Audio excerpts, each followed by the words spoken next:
In this video, we're going to look at how you create your book cover in Canva. Now, I would recommend that before you engage with a cover designer and you only want to print your first draft on Amazon's KDP, that you do this yourself. It is so super easy, and it gives you an idea of what it is that you would like to see on your book cover. So it gives you a chance to really get to think and get a feel about what you want your book to look like. And then what you can do is take that later on to your cover designer. It just means that you don't get held up.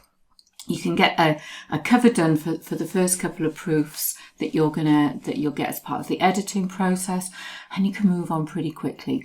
So the first thing to do is go to kdp.amazon.com/cover-calculator. This is super easy.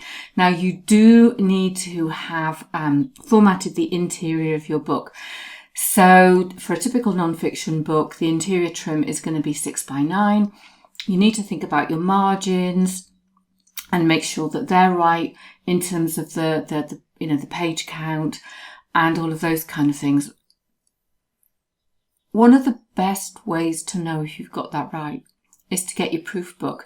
And when you open the proof book, obviously see if your words bleed into the gutter and you've got enough space on the outside to place your thumb. So when people read a book, what I tend to do is I work out the outside margin as a thumb size, and the gutter, there's another calculator that you can use that works out what the gutter should be based on the number of pages or the number of words. So there are lots and lots of different calculators to make sure you get the interior right. But one of the great ways of working that out is to get a proof book. And what we want to do here is work out how we do that in something like Canva. So you don't need to be a designer. Keep it really, really simple and just go with it. So we basically come to this page and we fill in all of these things on the left-hand side. So what kind of book is it? What kind of interior have you got? So is it colour, black and white, cream or white paper, the page turn direction, whether it's inches or millimeters, trim size, I always do 6x9, however many pages there are. Hit calculate the dimensions and you will get this over here. So this 12.955 and 9.25 is what I would use in Canva to set up a custom size image to then do the next bit. And basically what you do is you download the template, you get a PDF and you'll get an image.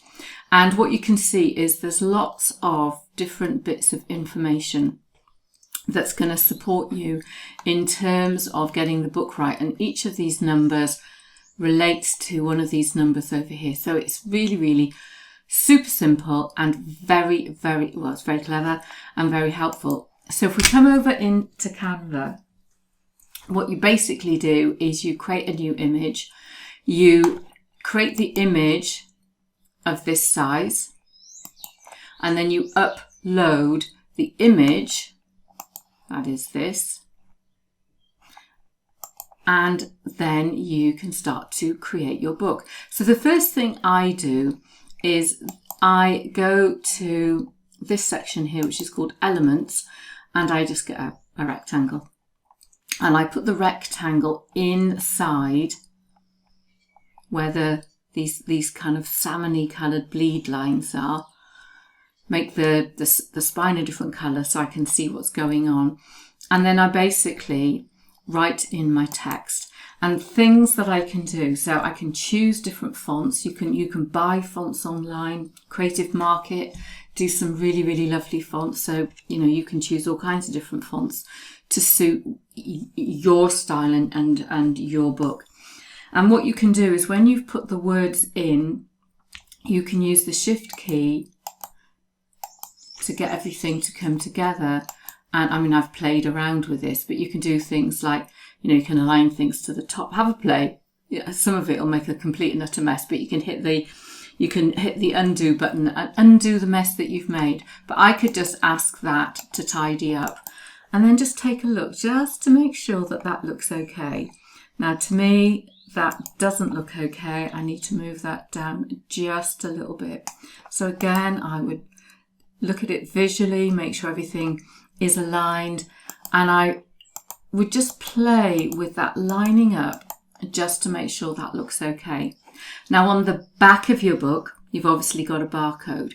Now you could put another little box in there. You might want to put your author's picture in that bit. And when you've done that, then the next step is to hit the plus button to get a blank page, and then choose the image you want. Now you can go to somewhere like Deposit Photos and choose an image and then upload it. You could use an image of yourself, and Canva has lots and lots of different tools to help you to play around with your different images. So I've uploaded my image, which is this one here, dragged it across, and I can play around with it and do whatever I want. The next thing I'm going to do is, after I've gone and lined all of these things up, make sure they look okay. Again, Shift key, just to grab hold of everything. I definitely don't want the pink, although I could go and delete that after. So I get all of those. I could group that together, and then in literally Control and C to copy, come down here and paste, and it's perfectly aligned. And I can do the same thing with that. Hit the Shift key to select the next bit, Control and C, come here, paste, it's all in the right place, Control and C, and pop that into there, and it's all in the right place. So you'll know that your text hasn't gone into any of your barcode. You can see that you could actually add some extra text. And then what you do is you download that as a PDF print, and then you upload that into your KDP, where you've got all your books set up, and it is as simple as that. So if I then wanted to go on and create the next book in the series, I literally, what I could have done is just duplicated the page, put a different colour cover in, play around with it, change the text, and everything is all pretty much lined up. So that's just a quick and dirty look inside how to create your own cover with Canva. And of course the great thing is let's say once you've edited your book and you find that, let's say you've now got 320 pages, and you calculate the dimensions, it'll tell you what your cover width should be. You can simply come in here and hit the resize and change the size of it, and then just upload the new image and play around. It really is as simple as that. So really good luck in designing your covers.